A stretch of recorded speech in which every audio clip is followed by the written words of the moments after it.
Hello guys, hope all are doing good. আজকে আমি খুব ছোটোভাবে বিশ্লেষণ করব বর্তমান রাজনৈতিক প্রেক্ষাপট বা সমসাময়িক যে রাজনীতি চলছে, এতে কে আগায় কে পিছায়। তো এটা আমি ছোটোভাবে একটু বিশ্লেষণ করব। তো আজকের টপিক হবে বিএনপির দ্বিচারিতা ও জামাতের কূটকৌশল। ওকে, তাহলে স্টার্ট করি। বর্তমান সময়ে বিএনপি কিছু কিছু জায়গায় রাজনৈতিক চালে ভুল করতেছে। বিএনপি কিন্তু বরাবরই রাজনৈতিক চালে ভুল করে। এরা ইনডিসিশনে ভুগে। কোনো সময় দেখবেন একটা জিনিস বলছে,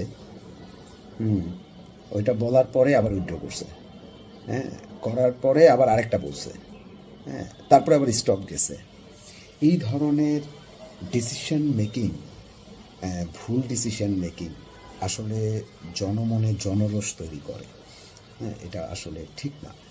কেমনও ঠিক না, যেমন কালকে যখন সংসদ সদস্যরা শপথ নিলেন, নেওয়ার সাথে প্রথম যে শপথ নেওয়ার সাথে বেইমানি দিয়ে শুরু করলো। তারা কিন্তু জুলাই সনদে স্বাক্ষর করছে এবং তারেক রহমান কিন্তু হা ভোটের জন্য সবাইকে উদ্বুদ্ধও করছে, সবাই হা ভোট দেবেন বিএনপি হা ভোটের সাথে। কিন্তু এই হা ভোটের আগে কিন্তু বিএনপি না ভোট প্রচারণা করছে কিন্তু না ভোটের। যখন এরা দেখতেছে যে হা ভোটের মেজরিটিতে আমি হেরে যেতে পারি, ঠিক তখনই কিন্তু হা ভোটে প্রচারণা করছে। ইভেন তারেক জিয়া এই নির্বাচনের আগে, ঠিক আছে, আপনার 12 তারিখে যদি নির্বাচন হয়, 11 তারিখে কিন্তু সে একটা কথা বলেছে, দেখছেন কিনা, একটা স্পেসিফিক দলের ভোট কাড়ার জন্য, অন্য কোনো কারণ নাই। সেটা কি, যে জনগণ চাইলে আওয়ামী লীগ বা শেখ হাসিনা পুত্র সে এসে রাজনীতি করতে পারে, জনগণ চাইলে। জনগণ চাইলে আপনি কি জনগণের সেটা কাছে শুনতে চাইছেন? জনগণ আপনাকে ম্যান্ডেট দিছে? কই কই কেউ তো দেয় না। আপনি কিভাবে পাইলেন এটা জনগণ চাইলে? হ্যাঁ, যাই হোক, উনি এটা সেই সময় একটা ভোটটাকে গ্র্যাব করার জন্য সে চাইছে এবং তার কিছু কিছু কৌশল ছিল, এটা ভালো, খারাপ না। যেমন নারীদেরকে উনি প্রায়োরিটি দিছে, কারণ বাংলাদেশে নারীরা কিন্তু জনসংখ্যায় 50, হ্যাঁ, এবং তাদের ভোটের একটা বড় প্রায়োরিটি ভোট আছে, এবং এটা কিন্তু অনেক সুইং ভোট। সেই জন্য সে নারীকে প্রায়োরিটি দিছে, এটা সমস্যা নেই, এটা তার একটা পলিসি।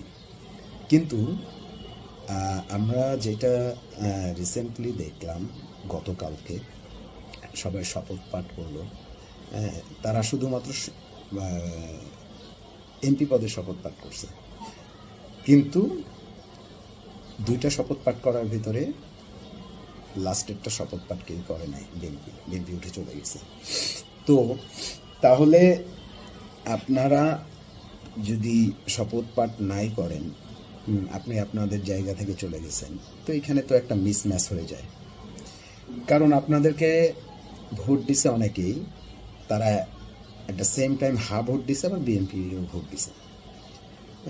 তো এখন যদি আপনারা যদি জুলাই সনদে স্বাক্ষর করার পরে এখন ওটা বাস্তবায়ন না চান, বা আপনারা যদি ওই পক্ষে রায় না দেন, হ্যাঁ, তাহলে যদি এখন ভোটাররা বলে যে আমরা বিএনপিকে ভোট দিব না, হা ভোট দিছি, বিএনপিকে ভোট দিব না, আপনি কি করবেন?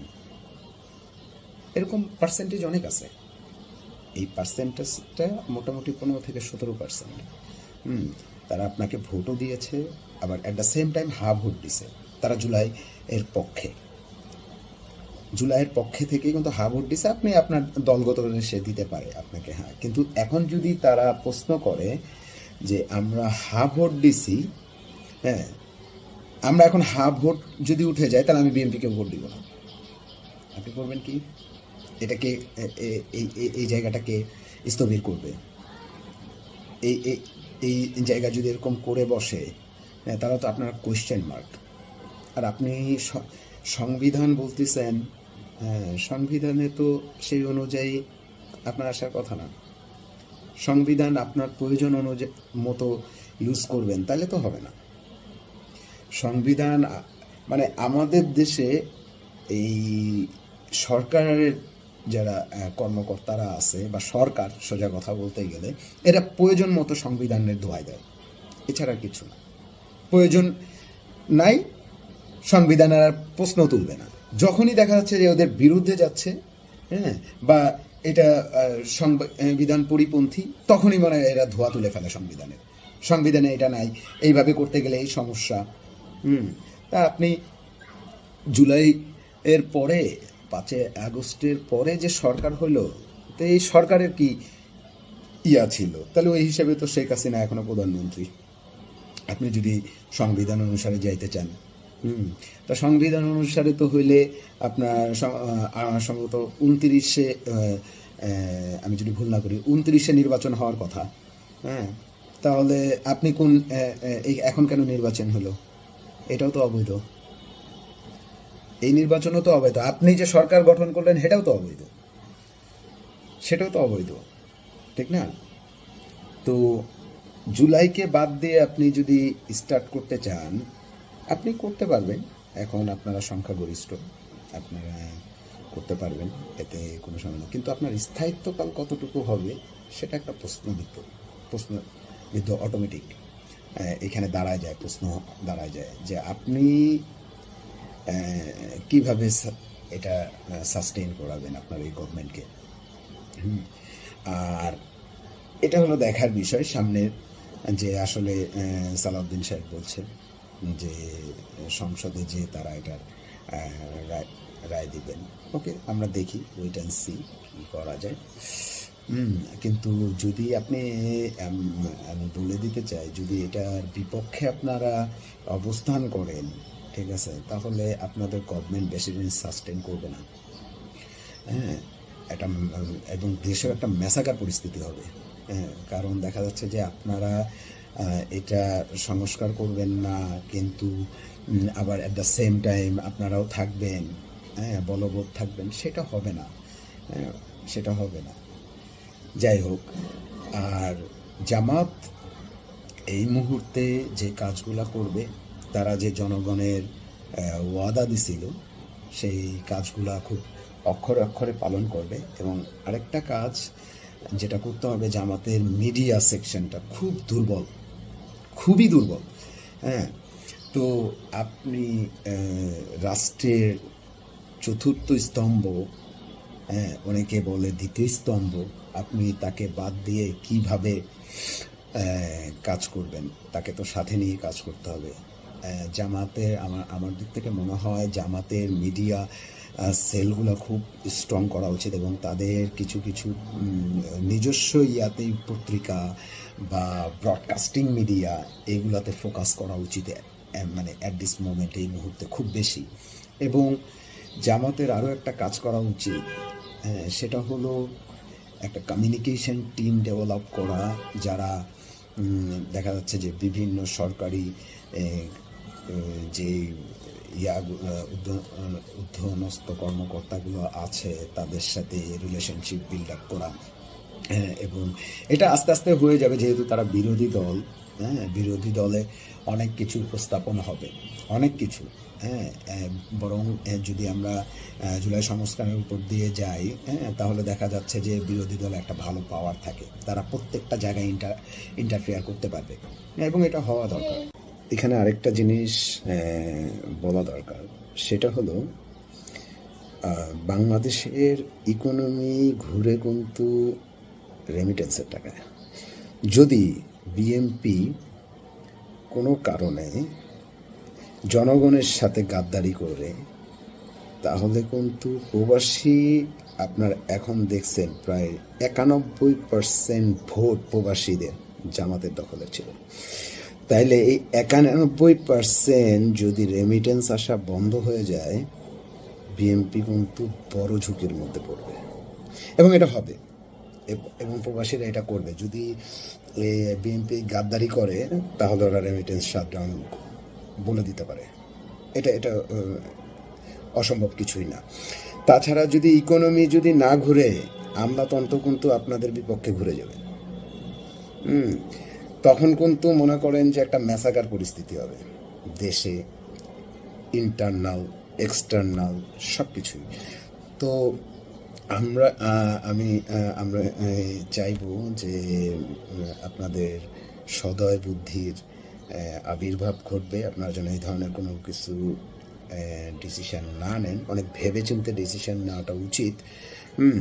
তবে যেহেতু আপনারা এই কাজকে সম্মতি প্রকাশ করছেন জুলাই সনদে, এখানে তো আপনাদের যে কয়টা জিনিস মানে মেন, হ্যাঁ, আপনি এই যে ৮২টা নীতি, হ্যাঁ, এই এই এই ৮২টা পয়েন্ট, জুলাই সনদের যে ৮২টা পয়েন্ট, এর ভিতরে আমার মনে হয় ৭৯টা পয়েন্টই এটা সংবিধানের আমলে একটু চেঞ্জ করা হয়েছে, বাট ৩টা নিয়ে আপনাদের মাথা ব্যথা বেশি।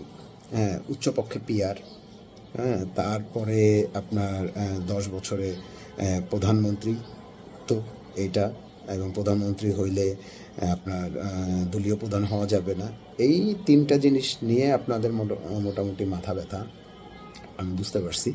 কিন্তু আদলে তো জনগণ রায় দিছে এই ৩টার উপর বিবেচ্য করেই, অন্য কোনো কিছুর উপরে বিবেচনা, ওই ৭৯টা পরেই নাই, অনেকেই পরে নাই।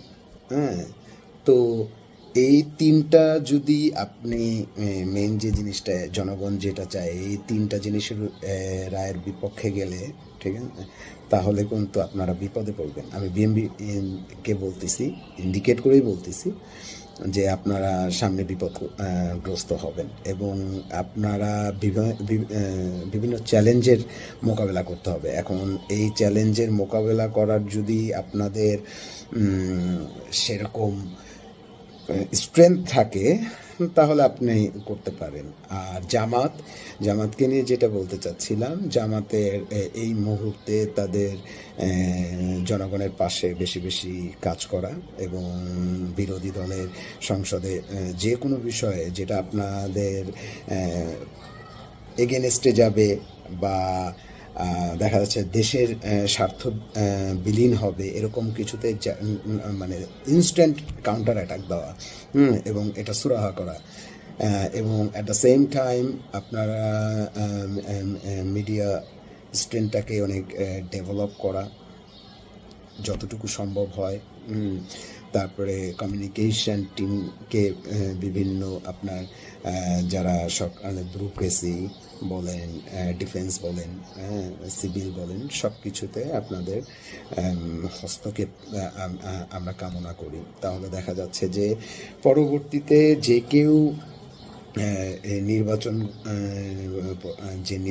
পরবর্তী যে নির্বাচনে হবে, তাহলে এগুলো আপনারা বিভিন্ন দিক বিবেচনা করতে পারবেন, যেটা আপনাদের ডিসিশন মেক করতে সাহায্য করবে যে না, এই পয়েন্টে এটা হতে যাচ্ছে, তাহলে আমরা এইভাবে অ্যালার্ট করে দিতে হবে, বা এটা আমরা এইভাবে খেলাটা খেলতে পারি। তো আপনারা এটা তখন মিডিয়া উইংয়ের দিয়ে আপনারা খেলতে পারবেন, জানাইতে পারবেন এভরিথিং, তখন আপনাদের হাতের গ্রিপে থাকবে। তো এই হলো কথা। ধন্যবাদ সবাইকে, ভালো থাকবেন।